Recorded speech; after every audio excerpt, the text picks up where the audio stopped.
வீடியோக்குள்ளே போகிறதுக்கு முன்னாடி நம்ம சேனலை சப்ஸ்கிரைப் பண்ணிக்கோங்க. பக்கத்தில் இருக்கிற பெல் ஐக்கனையும் கிளிக் பண்ணிக்கோங்க. இன்றைக்கி நம்ம பார்க்க போகிற வீடியோ நியூசிலாந்தோடைய நாட்டுப்பறவை கிவி அப்படின்ற பேர்டை பற்றி தான் பார்க்க போகிறோம். இந்த பறவை அப்டெரிக்ஸ் அப்படின்ற இனத்தை சேர்ந்ததாக சொல்கிறாங்க. அப்டெரிக்ஸ் அப்படின்னா என்ன அர்த்தம்னு கேட்குறீங்களா?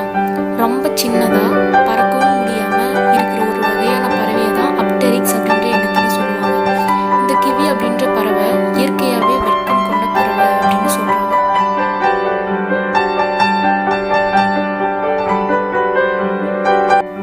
கிவி பறவையோட நிறத்தை வச்சு அதனை வகைப்படுத்துகிறாங்க. பெரிய புள்ளிகள் கொண்ட கிவியை தான் நம்ம அப்டெரிக்ஸ் ஆஸ்தி அப்படின்னு சொல்கிறோம்.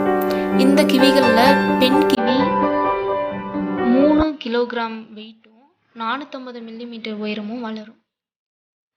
அப்டெரிக்ஸ் ஆஸ்தி இதில் இருக்கிற ஆண் கிவிகள் 2 கிலோகிராம் வரையும் இதனுடைய எடைகள் இருக்கும்.